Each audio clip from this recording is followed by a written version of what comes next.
Hello friends, સ્વાગત છે તમારું નેહા એજ્યુકેટરમાં.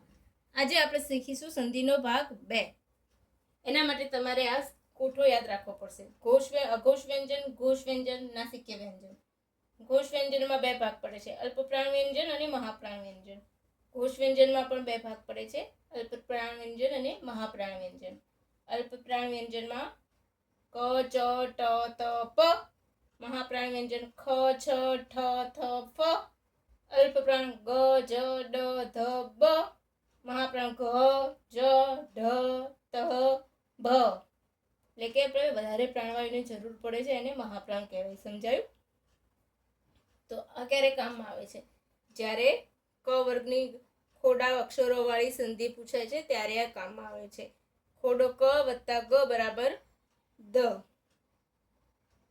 ખોડો ત વત્તા ગ બરાબર દ. કેવી રીતે? ગ વર્ગ અને ખોડો ક, તો એ બને છે વાગ્દાન. એની સંધિ છૂટી પાડીએ તો આપણે લખીશું વાગ્દાન લખીશું. ચલો, વાગ્દાન. એની સંધિ શું હોય? વાગ્દાનની સંધિ, આ તમે એસએસ લઈ લેજો, પછી હું આના પ્રમાણે જ તમારી પાસે કરાવીશ. ઓકે, તો વાગ્દાન. તો ગ વર્ગનો ઘોષ વ્યંજન છે. ઘોષ વ્યંજનનો પહેલાનો અઘોષ વ્યંજન લેવાનો. ઘોષ વ્યંજનની પહેલાનો અઘોષ વ્યંજન. અને અલ્પપ્રાણ હોય તો અલ્પપ્રાણ, મહાપ્રાણ હોય તો મહાપ્રાણનું. ક્લિયર? અહીંયા અલ્પપ્રાણ છે ગ, વાગ્દાન. તો અલ્પપ્રાણમાં શું આવે છે? અઘોષમાં વાક. વાક વત્તા દ એટલે વાગ્દાન બને. બરાબર? ક અને ગ ભેગા થયા ત્યારે આ બને. ક્લિયર? એવી જ રીતે સદગુણ. સદગુણ. સત વત્તા ગુણ. ક્લિયર? હવે હું આવી જ બીજી સંધિ કરાવું છું તમને, જેથી તમને ખ્યાલ આવી જાય. પછી નાસિક્ય વ્યંજન વાળી પણ આવશે. ચાલો, હું ઇરેઝ કરી લઉં. આ તમે નોટ ડાઉન કરી લેજો.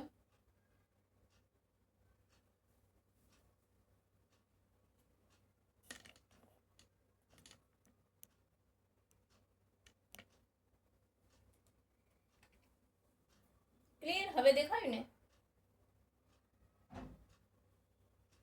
ઓકે ફ્રેન્ડ્સ, ચલો હું ઇરેઝ કરું છું.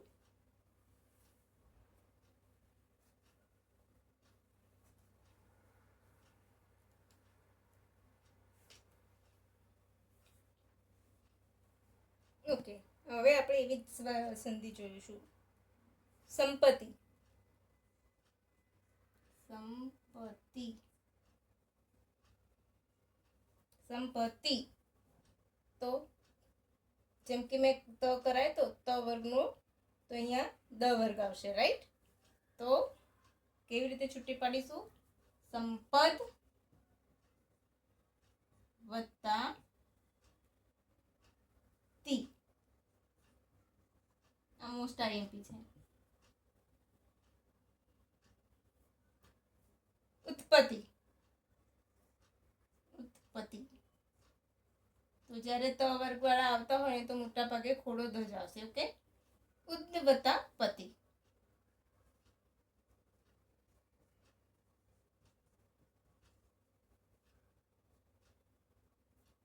રાઈટ? પછી શબ્દને છેડે મ થી કોઈ વર્ગીય વ્યંજન આવે ને ત્યારે પણ એ અનુસ્વાર બને છે. હવે એક નવી લઈશું, જેમ કે સંહાર. ઓકે, સંહાર. તો સમ વત્તા હાર. રાઈટ? સમ વત્તા હાર.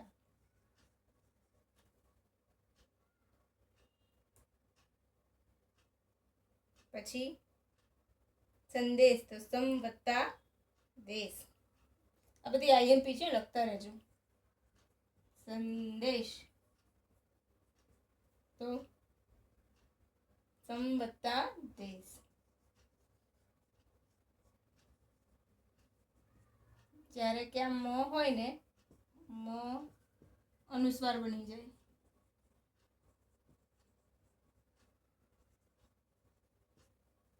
જ્યારે ખોડો મ આપ્યો હોય ને શબ્દમાં તો એ અનુસ્વાર બનશે, રાઈટ? પછી ચાલો બીજું. હવે તાદ પછી લ આવતો હોય, તાદ પછી લ આવતો હોય તો ત્યાં લ મૂકો, ખોડો લ. ક્લિયર? આ લૂછી કાઢું.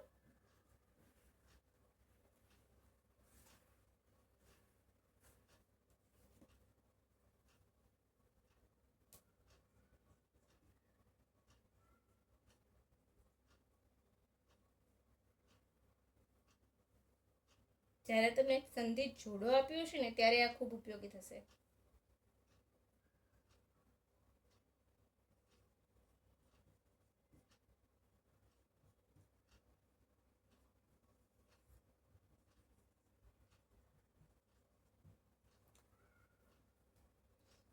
અને એમ ખબર છે, જ્યારે પણ રસો આવતો હોય ને તો અનુસ્વાર આવે. અપવાદ હોય એ યાદ રાખવા પડે. જેમ કે ઉલ્લાસ, ઉદ્ધ વત્તા ઉલ્લાસ, રાઈટ? ઉલ્લાસ, ઉદ્ધ વત્તા લાસ. શું થાય? ઉદ્ધ વત્તા લાસ. એવી જ રીતે ઉલ્લેખ,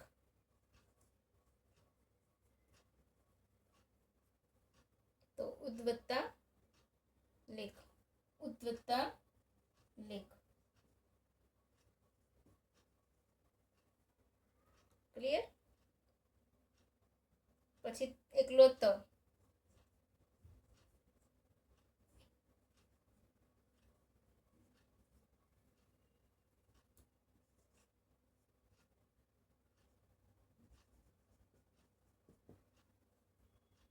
ખોડો ત કે દ પછી શું આવે? જ આવે. જેમ કે જળ, તો આની જોડણી શું થાય? ઉદ્ધ વત્તા જળ. જ્યારે જળ આપ્યું અહીંયા જ હોય તો અહીંયા ત કાં તો દ એ જ આવે. ઉદ્ધ વત્તા જળ ના થાય, ઉદ્ધ વત્તા જળ.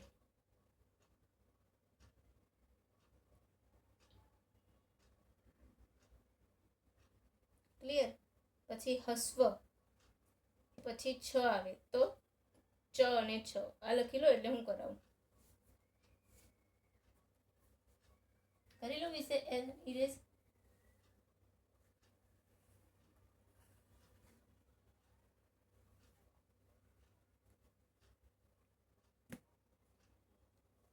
ઓકે.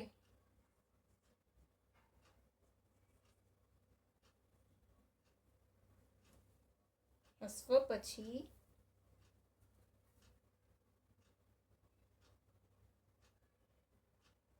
છ આવે તો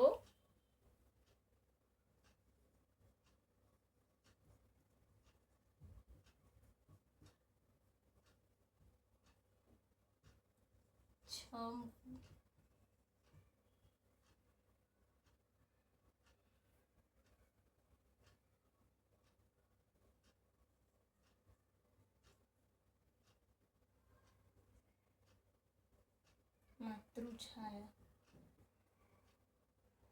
તો માતૃછાયા, માતૃછાયા. આ એકદમ સાચી જોડણી છે. આપણે માતૃ અને છાયા લખીએ છીએ તો વચ્ચે ડેશ કરીએ છીએ, પણ જ્યારે પ્રોપર ગુજરાતી ભાષામાં લખીએ ને તો આ રીતના લખાય છે. પિતૃછાયા તો એ પણ એ રીતના થશે. પછી બીજું લખીશું. એક નિયમ. બીજું, સ ની પહેલા અ આ સિવાયનો સ્વર હોય. સ પહેલા અ આ સિવાયનો સ્વર લખતા રહેજો મારી સાથે, હું ધીમે જ કરાવું છું. સ્વર હોય ત્યારે આપણો છેલ્લો પાઠ રહેશે સંધિનો. જો તમને ગમે ને તો લાઈક, શેર અને સબસ્ક્રાઇબ જરૂરથી કરજો. ઓકે. વિષમ,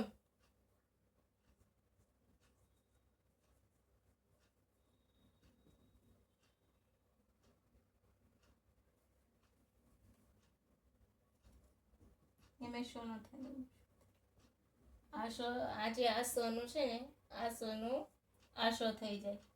આ સિવાયની સંધિ હોય ને ત્યારે સનો શ થાય. વિષમ તો 20 વત્તા અમ,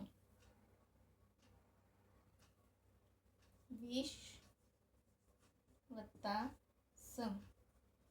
વિષમ. અભિલેખ,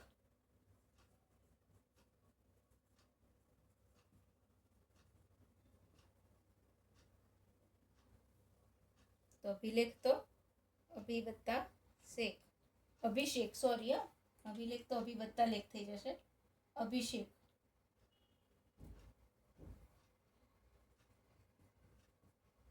જો આ શનો આ સ થતો હોય તો આ શનો આ સ થાય. અભિ વત્તા શેખ. એક સિમ્પલ લોજિક છે કે આ સનો આ ષટકોણનો શ થતો હોય તો ષટકોણના શ વાળો શબ્દ આપ્યો હોય કોઈ તો એની જોડણી છૂટી પાડીએ તો આ સ થાય. ક્લિયર? આ મોસ્ટ ઇમ્પોર્ટન્ટ છે.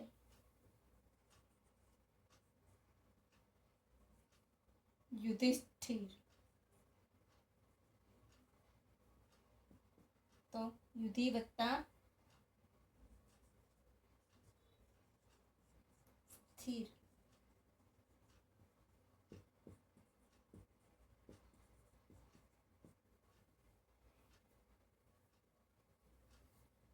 નિષ્ણાંતનો નિશ વત્તા સણાંત. ઓકે. આ લઈ લો. પછી હું રૂ, ટ, શ, પછી ન હોય તો ન નો અણ થાય. અને વિસર્ગ સંધિ તો સૌથી ઈઝી સંધિ હોય તો વિસર્ગ સંધિ છે.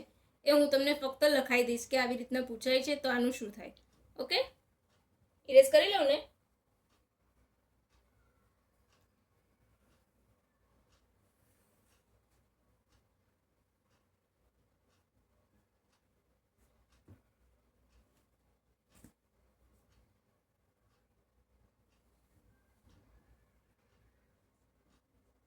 રૂ, ટ, શ,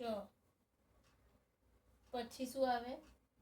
પછી ન આવે તો અણ બને. અણ બને. ન શું બની જાય? અણ. પ્રાણ. પ્ર વત્તા અન. સમજાય છે? કૃષ્ણ. તો ક્રુ થયું તો ક્રુ વત્તા ન. આ ન બન્યું અણ અને આ ખોડો. તૃષ્ણા. આ મોસ્ટ આઈએમપી. પરિણીત, તો પરી વત્તા અણનો શું થાય? રન. ઓકે. પછી વિસર્ગ સંધિ.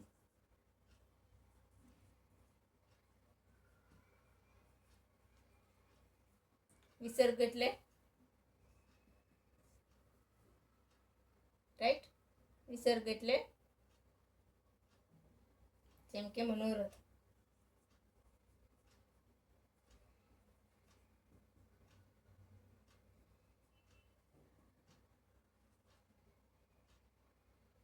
સોરી,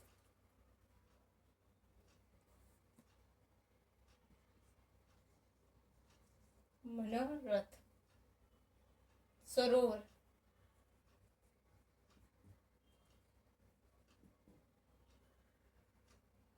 સરહ વત્તા વર.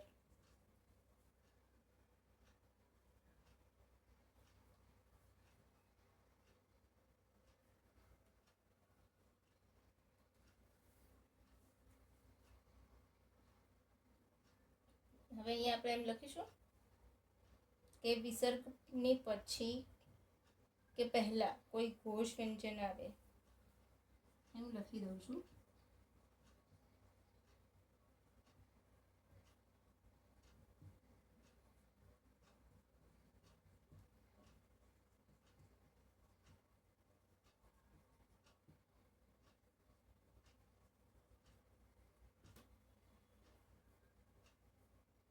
વિસર્ગની પહેલા કે પછી કોઈ ઘોષ વ્યંજન આવે તો વિસર્ગનો ઉ થાય.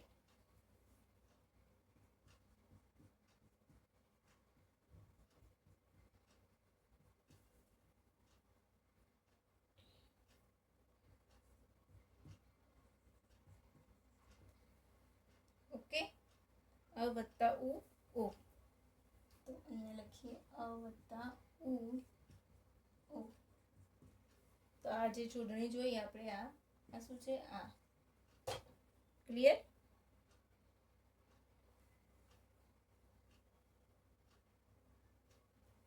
હવે થોડી બીજી વિસર્ગ સંધિ જોઈ લઈશું.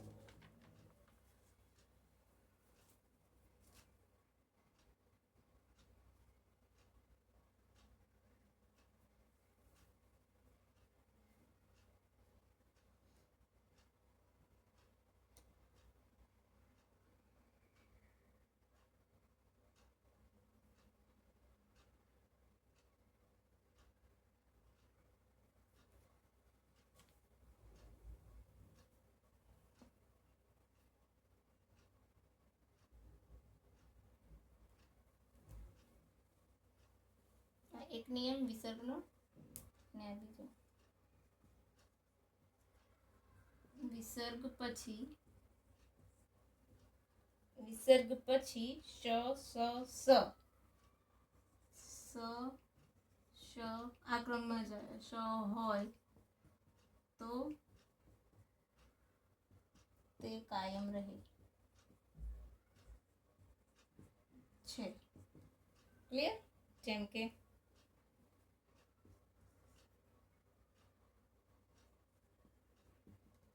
નિશંક, સોરી, નિહિ વત્તા શંક.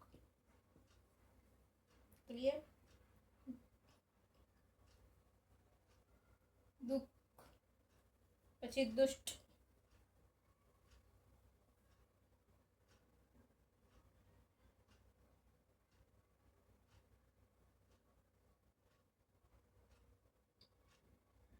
સમજાય છે? નિસંતાન, નિઃશુલ્ક, નિશ્ચય એ બધી આ વર્ગમાં આવે.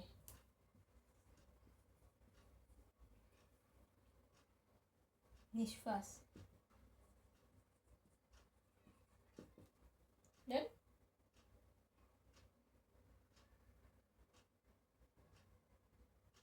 ક્લિયર? નિષ્કામ તો નિષ્વત્તા કામ. ક્લિયર?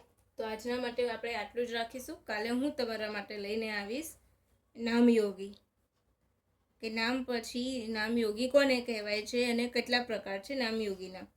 ઓકે, જો ફ્રેન્ડ્સ તમને મારું પસંદ આવતો હોય ચેનલ તો તમે please please please like, share અને સબસ્ક્રાઈબ જરૂરથી કરજો. Thank you.